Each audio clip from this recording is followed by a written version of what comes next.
اعوذ باللہ من الشیطان الرجیم بسم اللہ الرحمن الرحیم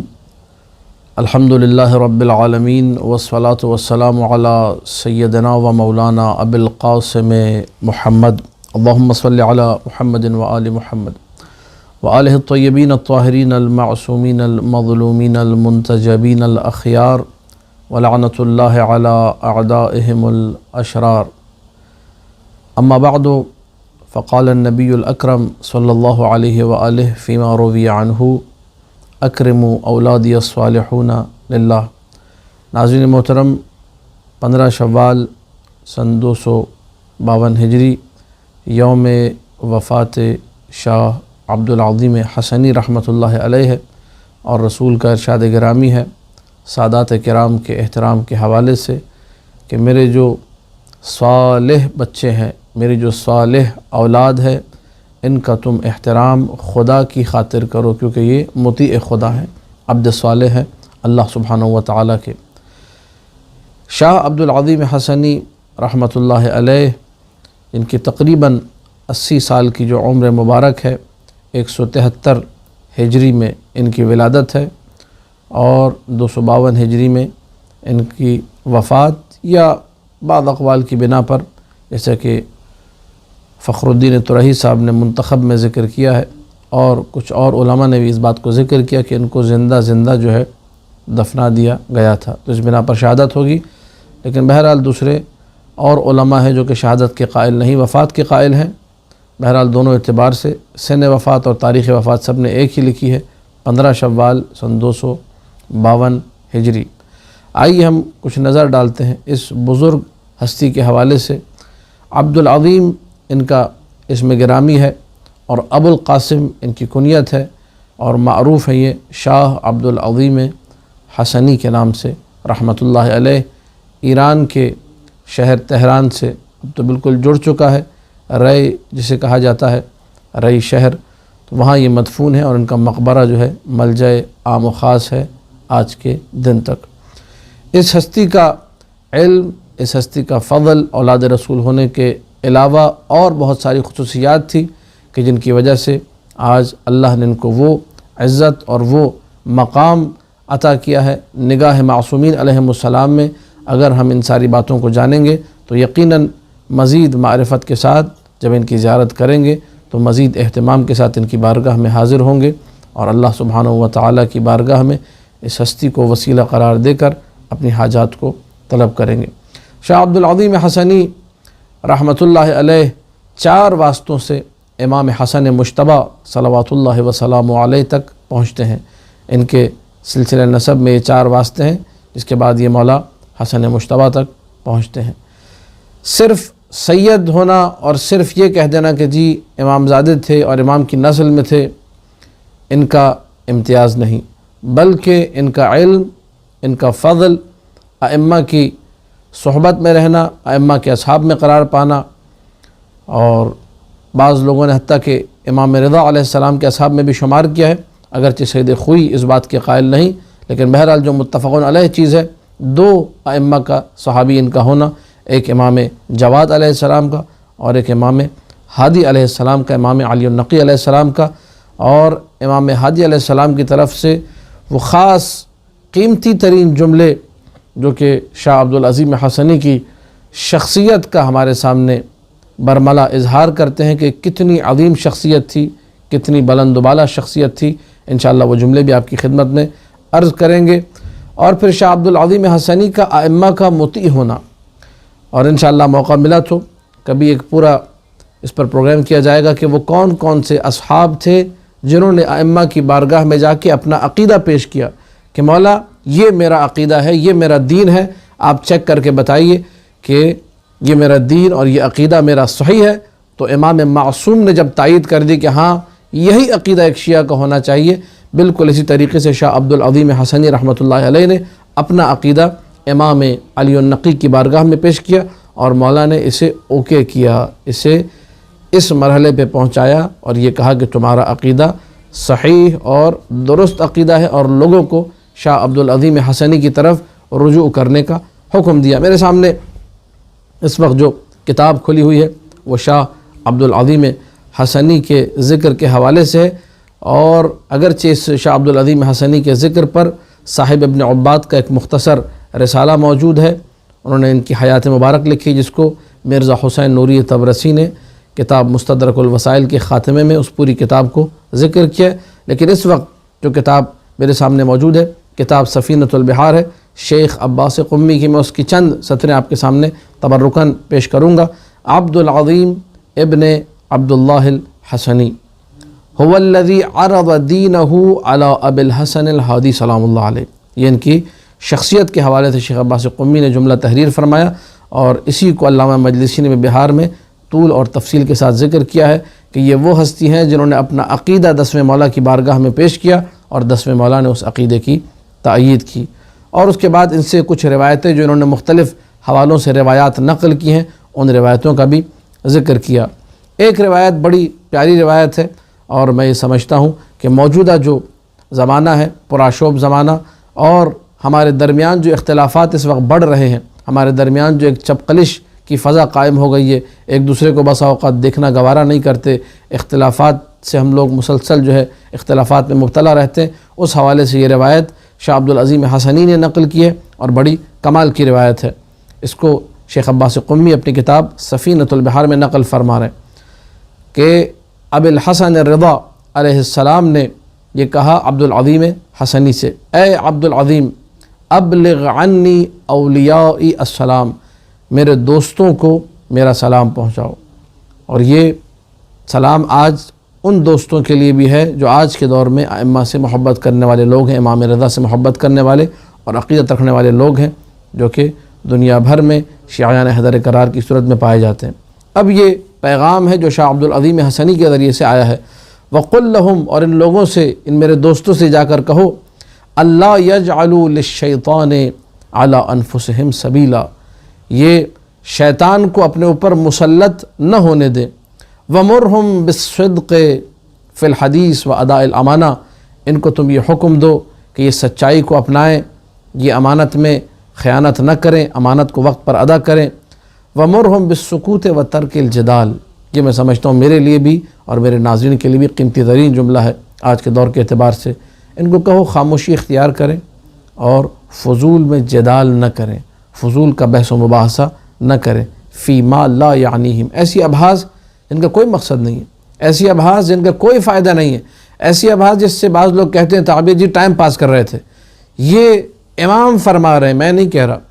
یہ ہمارے کسی بڑے نے نہیں کہا کہ بحث مت کرو فضول کی، مولا فرما رہے ہیں۔ ایسی ابحاث جن کا کوئی مقصد نہیں ہے، آج ہمارے معاشرے میں ایسی بہت ساری ابحاث ہیں۔ ہاں یہ الگ بات ہے جب شیطان ہم پر مسلط ہوتا ہے تو ہم اسے یوں بنا کر پیش کرتے ہیں کہ نہیں بڑی کام کی بحث تھی، اس کا بڑا عقیدے سے تعلق تھا، جبکہ تعلق کوئی نہیں ہوتا، کیونکہ ہم لوگ علماء حقہ سے دور ہیں، اپنی ہر فضول کی بحث کو بامقصد بنا کر پیش کرتے ہیں، اور یہ بھی شیطان کے تسلط کا نتیجہ ہے۔ اور کیا کریں؟ مولا کیا وصیت ہے؟ مولا رضا کی وصیت ہے، مولا رضا کا پیغام ہے، کہا میرے دوستوں سے کہو ایک دوسرے سے ملیں۔ ہم لوگ جب اپنے استاد سے اصول کافی پڑھ رہے تھے تو ہمارے استاد یہ کہتے تھے آپ لوگ ایک کام ضرور کیا کریں، اور وہ یہ کہ ایک دوسرے سے ملیں، بیٹھیں، کھانا وغیرہ کھائیں، ایک دوسرے کے احوال پرسی کریں، ایک دوسرے سے حال چال معلوم کریں اور چلے جائیں، اسی میں برکت ہے۔ بعد میں دیکھا تو یہ روایات معصومین میں ہے، تزاوروا، ملو ایک دوسرے سے، زیارت کرو ایک دوسرے کی، یہاں بھی موجود ہے، وَإِقْبَالِ بَعْضِهِمْ عَلَى بَعْضٍ والمزاورہ، ایک دوسرے کی زیارت کرنا، فَإِنَّ ذَلِكَ قُرْبَةً إِلَيَّ، اللہ اکبر، بہت بڑا جملہ ہے امام رضا علیہ السلام کی زبان سے جو نقل فرمانے شاہ عبدالعظیم حسنی، میرے دوستوں کو یہ پیغام دو جب تم لوگ ایک دوسرے سے ملتے ہو پیار اور محبت سے تو تم ہمارے قریب ہوتے ہو، یعنی مومن کا مومن سے اچھے طریقے سے ملنا امام کے قرب کا باعث ہے۔ وَلَا يَشْتَغِلُوا یا وَلَا يَشْغَلُوا أَنفُسَهُمْ بِتَمْزِيقِ بَعْضِهِمْ بَعْضًا، ایک دوسرے کو گندہ مت کرو، مومن کو دوسرے مومن کو گندہ نہیں کرنا چاہیے، مومن کو دوسرے مومن کی کردار کشی نہیں کرنی چاہیے۔ اب یہ بہت خطرناک جملہ، اسی پر یہ حدیث ختم ہو جائے گی، فَإِنِّي عَلَيْتُ عَلَى نَفْسِي أَنَّهُ مَنْ فَعَلَ ذَلِكَ، میں نے قسم کھائی ہے جس نے یہ کام کیا، یعنی ایک مومن اگر دوسرے مومن کو گندہ کر رہا ہے اور خراب کر رہا ہے، وَأَسْخَطَ وَلِيًّا مِنْ أَوْلِيَائِهِ، اور دوسرے مومن کو ناراض کرتا ہے، دعوت اللہ، میں امام فرما رہے میں یہ بد دعا کروں گا، لِيُعَذِّبَهُ فِي الدُّنْيَا أَشَدَّ الْعَذَابِ، اللہ اس کو دنیا میں بدترین عذاب میں مبتلا کرے،